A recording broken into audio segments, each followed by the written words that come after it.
Je conduis des camions depuis une quinzaine d'années, et j'ai vu beaucoup de choses de bizarres sur la route, mais rien, et je dis bien rien, n'a jamais été comparable à ce que j'ai vu le mois dernier. Depuis, j'y pense tous les jours. J'essaie de comprendre ce qui s'est passé, mais j'ai beau me le repasser dans la tête, je n'arrive pas à me débarrasser du sentiment que quelque chose n'allait pas.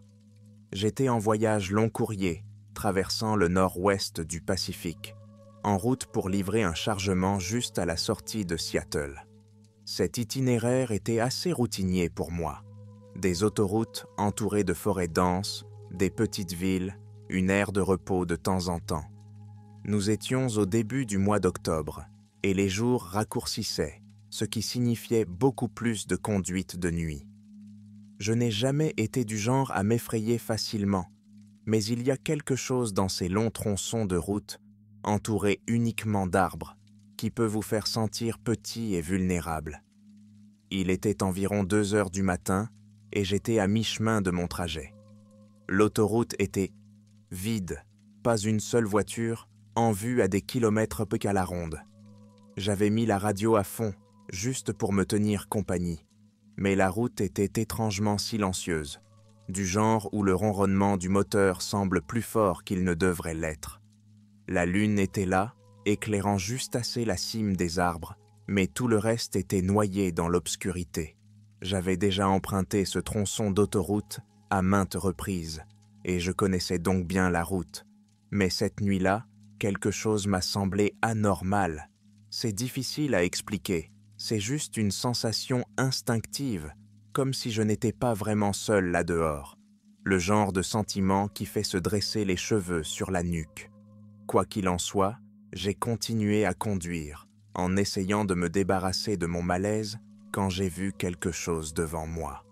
Au début, j'ai pensé qu'il s'agissait d'un animal, un cerf, peut-être, qui se tenait près de l'accotement.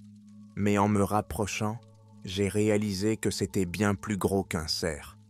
J'ai ralenti pour essayer de mieux voir, et c'est alors qu'il s'est engagé sur la route. J'ai freiné brusquement, mon cœur s'est emballé et je me suis arrêté à quelques mètres de là. Dans la faible lumière de mes phares, je pouvais la voir, cette grande silhouette mince qui se tenait en plein milieu de la route. Elle mesurait environ 1,80 m avec de longs membres grêles et une posture recroquevillée. Sa peau était pâle, presque grise, et elle bougeait d'une manière étrange et peu naturelle, comme si ses articulations ne fonctionnaient pas correctement. Je suis resté là, figé, agrippé au volant, essayant de comprendre ce que je voyais. Ce n'était pas humain, du moins pas tout à fait, mais ce n'était pas non plus un animal comme j'en avais jamais vu. La chose a tourné la tête lentement, et c'est alors que j'ai vu son visage, ou ce qui aurait dû être son visage. Il n'y avait pas d'yeux, pas de bouche, juste une peau lisse et sans traits à la place du visage. Mon pouls battait à tout rompre et je ne savais pas quoi faire. D'autres camionneurs m'avaient y raconter des histoires sur des choses étranges sur la route, mais je n'y avais jamais cru, jusqu'à maintenant. La silhouette est restée là pendant ce qui m'a semblé être une éternité, à me fixer même si elle n'avait pas d'yeux. Puis, lentement, elle s'est mise à marcher vers le camion. Ses mouvements étaient saccadés, comme si elle luttait pour rester debout, mais elle se rapprochait. Je suis sorti de ma torpeur et j'ai enclenché la marche arrière, reculant aussi vite que possible sans sortir de la route. La chose continuait d'avancer, ses longs bras s'étirant devant elle, comme si elle essayait d'attraper le camion. J'ai enclenché la marche arrière et j'ai donné un coup de frein, contournant la silhouette et accélérant sur l'autoroute, mon cœur battant la chamade comme je ne l'avais jamais fait auparavant. J'ai jeté un coup d'œil dans mon rétroviseur, mais il n'était plus là. Comme ça, elle avait disparu dans l'obscurité. Je n'ai pas ralenti pendant les 30 kilomètres qui ont suivi, mes mains serrant le volant si fort que j'ai cru que j'allais le casser. J'ai fini par m'arrêter sur une aire de repos, encore sous le choc de ce que j'avais vu. Je suis resté assis un moment, essayant de me calmer, mais je n'arrivais pas à me débarrasser de l'image de cette chose. Qu'est-ce que c'était? D'où venait-elle? Et pourquoi était-elle là, sur un tronçon d'autoroute vide, au milieu de la nuit? Au début, je n'en ai parlé à personne. Qui me croirait, n'est-ce pas? Juste un camionneur qui a été sur la route trop longtemps, qui a vu trop de nuits tardives. Mais plus j'y pensais, plus je savais que ce que j'avais vu n'était pas le fruit de mon imagination. C'était la réalité. Depuis cette nuit-là, j'évite cette route autant que possible. Je ne sais pas si cette chose est toujours là, à errer sur les routes, mais je ne prends aucun risque. Et maintenant, chaque fois que je traverse ces tronçons d'autoroutes sombres et vides, je garde un œil sur la route et l'autre sur les ombres, juste au cas où. Je ne sais pas si quelqu'un d'autre l'a vu, mais je suis sûr d'une chose. Il y a quelque chose là-bas, quelque chose qui n'est pas à sa place. Et si vous conduisez seul tard le soir, gardez les yeux ouverts. On ne sait jamais ce qui peut nous observer depuis le bord de la route.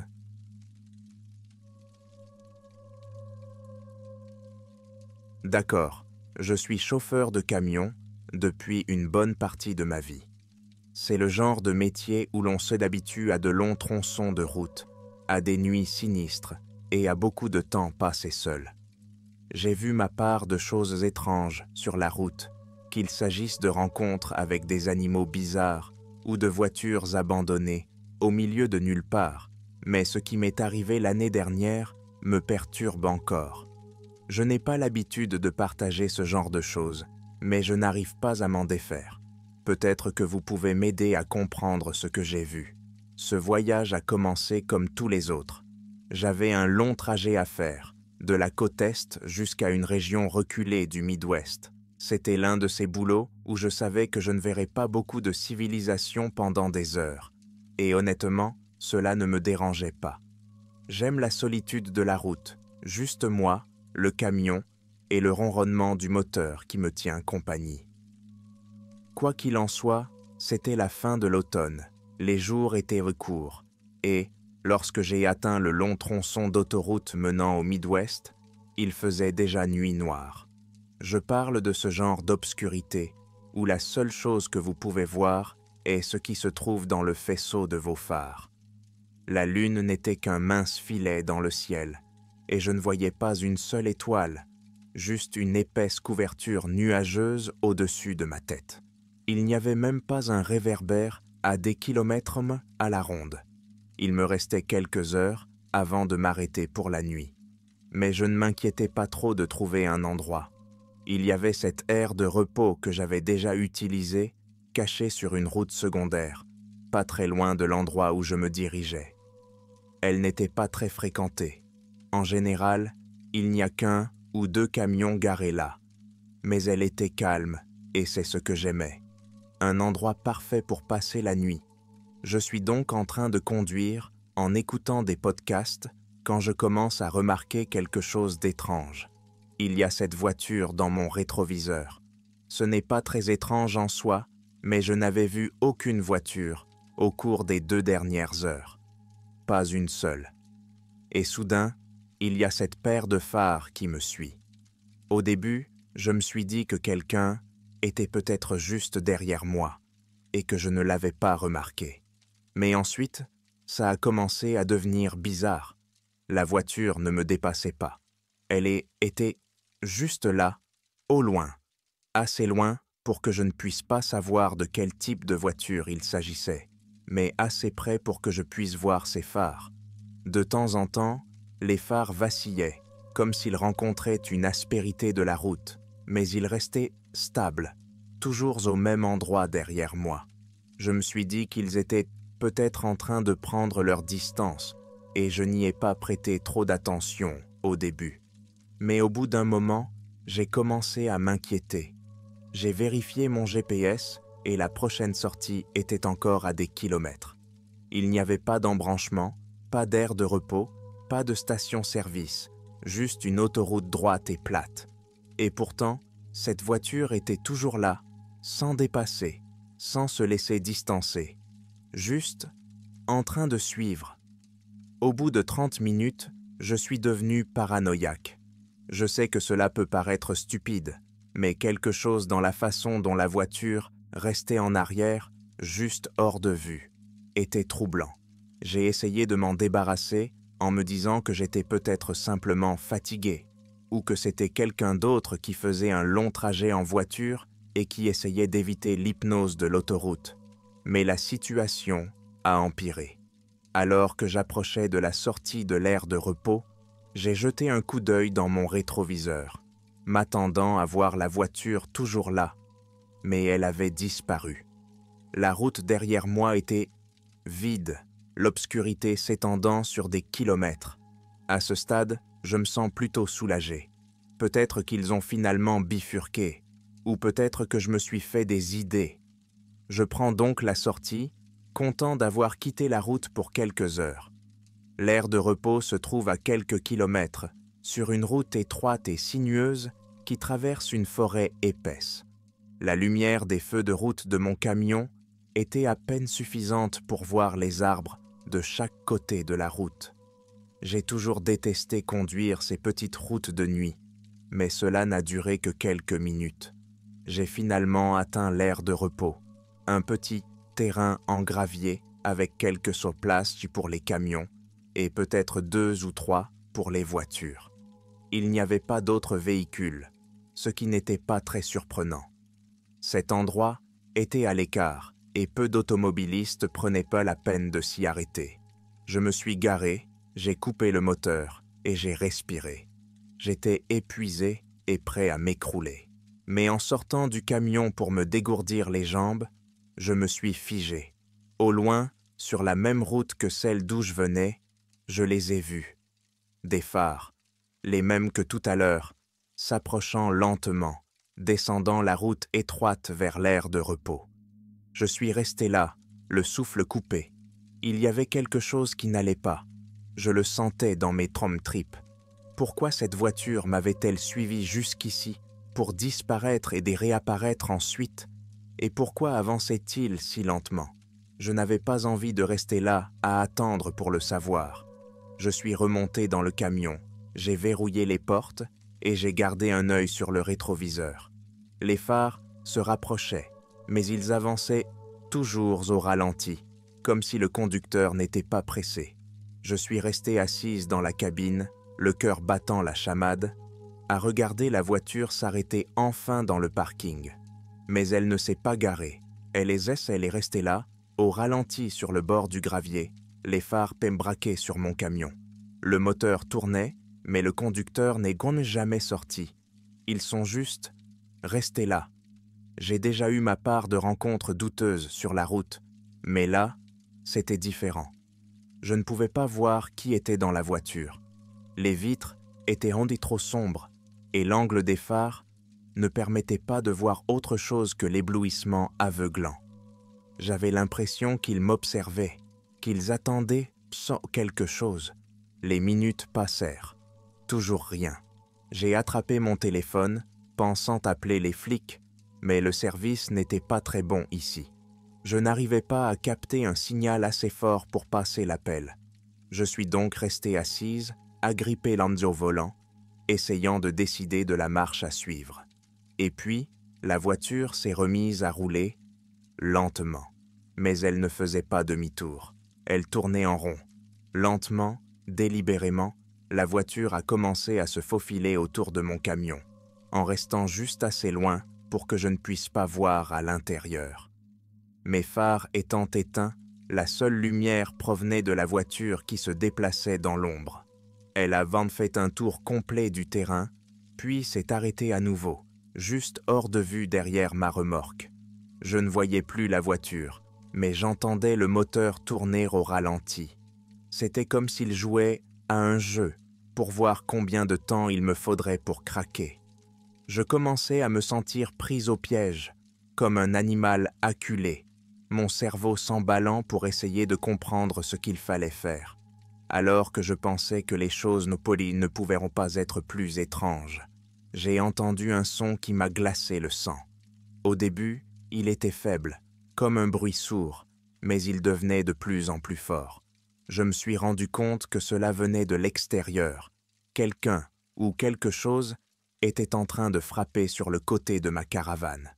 Je me suis figé, mon cœur s'emballant au fur et à mesure que les coups se faisaient les plus insistants.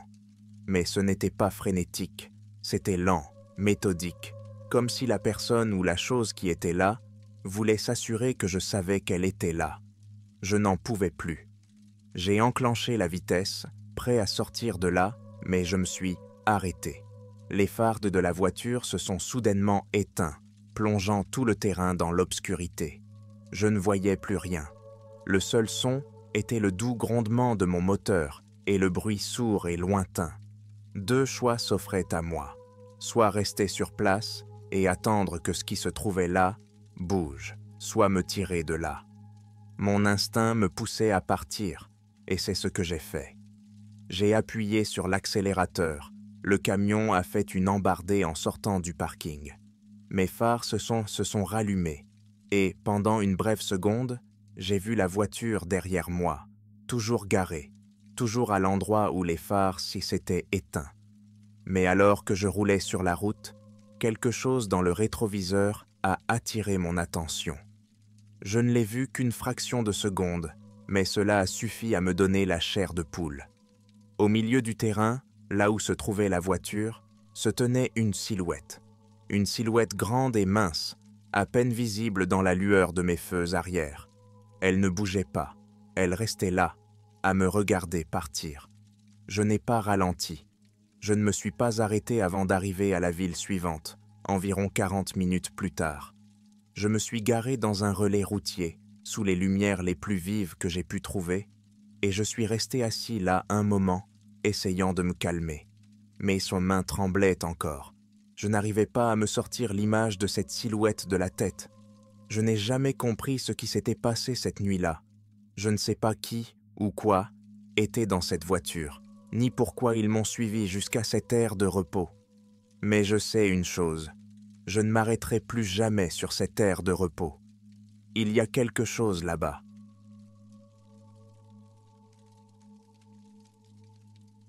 Cela fait maintenant près de 20 ans que je suis camionneur longue distance, et on pourrait penser qu'après avoir passé autant de temps sur la route, on a tout vu. Des conditions météorologiques bizarres, des accidents évités de justesse, des animaux qui s'élancent sur les routes, et même, de temps en temps, des animaux bizarres que l'on aperçoit au milieu de nulle part. Mais ce qui m'est arrivé il y a quelques semaines me perturbe encore. Je ne sais même pas comment l'expliquer, mais je me suis dit qu'en l'exposant ici, cela pourrait m'aider à comprendre. Peut-être que quelqu'un a déjà entendu parler de quelque chose comme ça. D'accord, pour planter le décor, il est environ 2 heures du matin et je suis en train de transporter un chargement à travers les Appalaches. Ceux d'entre vous qui ont déjà traversé les Appalaches savent qu'il s'agit d'un tronçon de route à la fois magnifique et sinistre. Les arbres sont denses, les collines s'étendent à l'infini et, une fois sur place, au cœur de la nuit, on se rend compte à quel point on est isolé. J'avais prévu un itinéraire assez solide, qui m'était d'ailleurs familier. J'ai fait ce trajet une 12aine de fois, généralement sans problème. Cette nuit-là, cependant, l'air semblait différent. Il y a cette lourdeur dans l'air qu'il est difficile de décrire, comme si tout retenait son souffle. Pas de vent, pas de bruit d'animaux, juste le faible ronronnement de mon camion pendant que j'avançais dans la nuit. Au bout d'un certain temps, on finit par se faire une idée de ce genre de choses, et cette fois-ci, quelque chose ne collait pas. Mais j'avais encore des kilomètres à parcourir, et il ne sert à rien de se laisser effrayer par ses propres pensées, n'est-ce pas?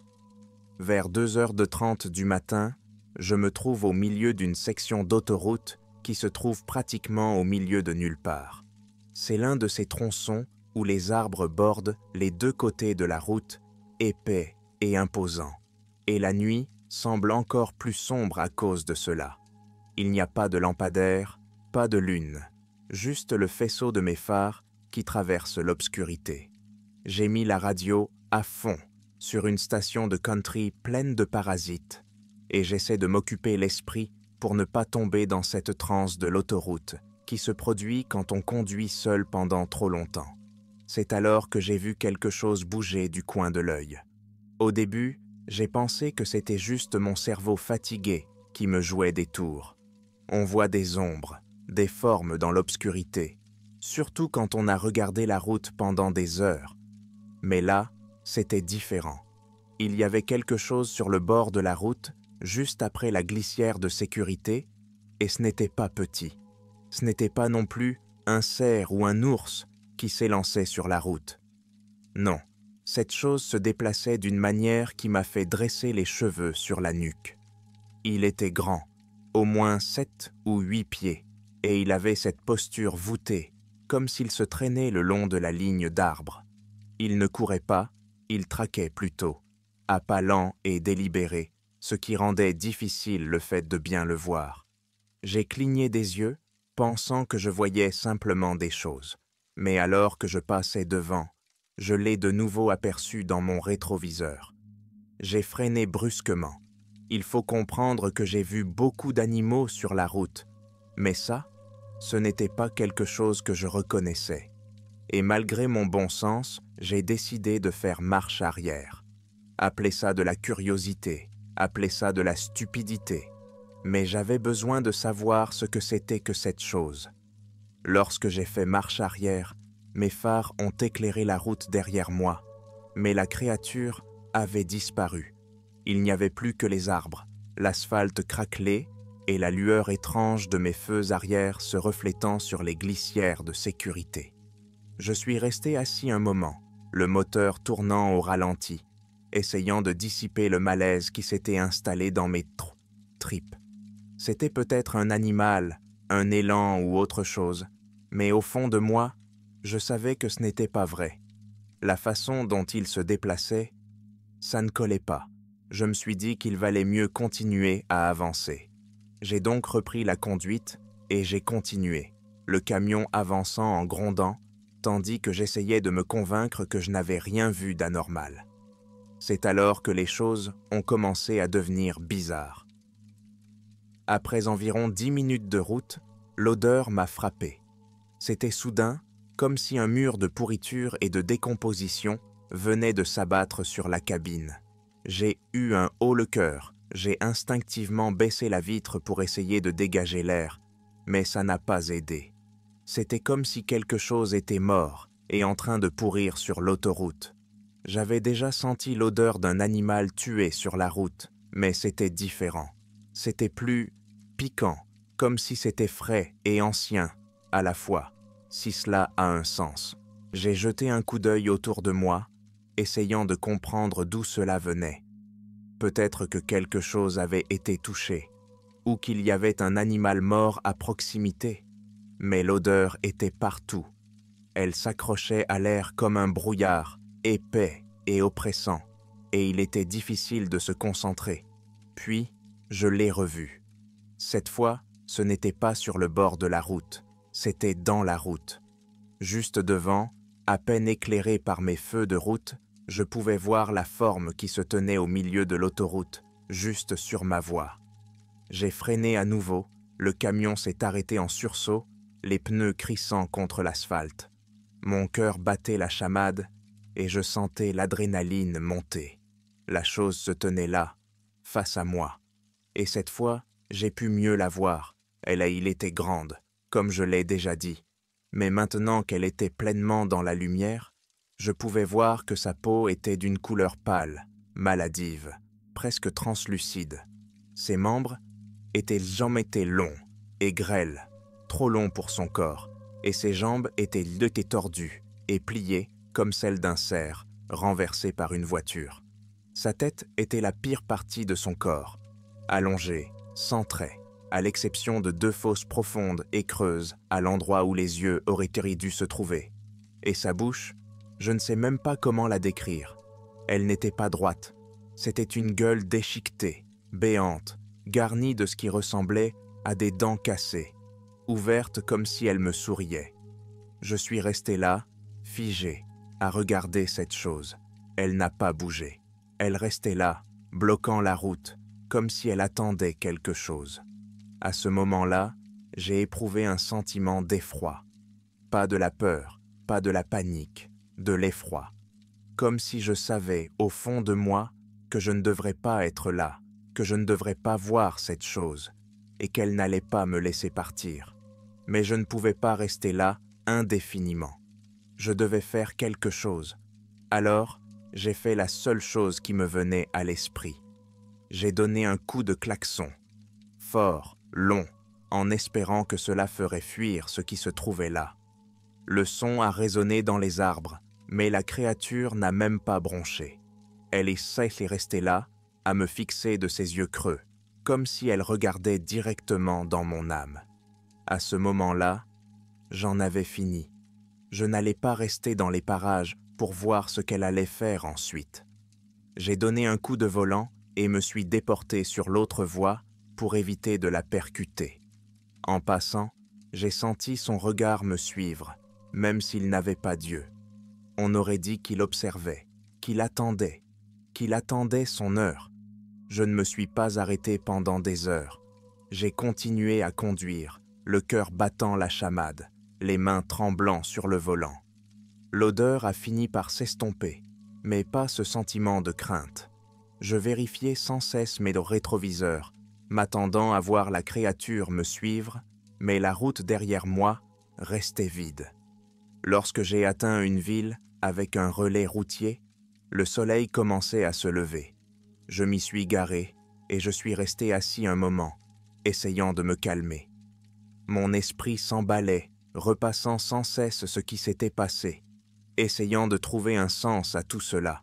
Mais j'avais beau essayer, je n'arrivais pas à me débarrasser du sentiment que j'avais vu quelque chose que je n'étais pas censé voir. J'ai passé les 2 jours suivants à éviter cette route. Je n'ai raconté à personne ce qui s'était passé, pas au début. Qu'est-ce que j'aurais pu dire? Que j'avais vu une sorte de créature sur la route au milieu de la nuit? Qui le croirait? Finalement, j'ai commencé à parler à d'autres conducteurs, évoquant simplement des choses étranges qu'ils avaient vues sur la route.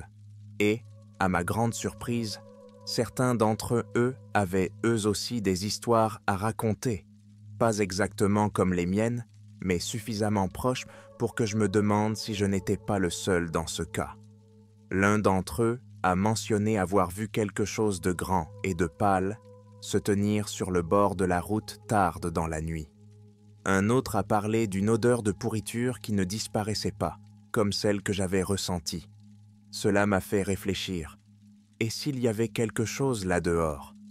Quelque chose qui n'apparaît que la nuit, sur ces tronçons de route, isolés où personne n'était là pour le voir. Et s'il y avait une raison pour que certaines parties de la route soient mal perçues, comme si elles cachaient de quelque chose sous la surface? Je n'ai pas de réponse. Je ne sais même pas si j'en veux. Mais je sais une chose, je ne reprendrai plus cette route. Pas la nuit, pas seul. Il y a quelque chose dehors, quelque chose qui regarde, qui attend. Et je ne vais pas rester dans les parages pour découvrir ce qu'il veut.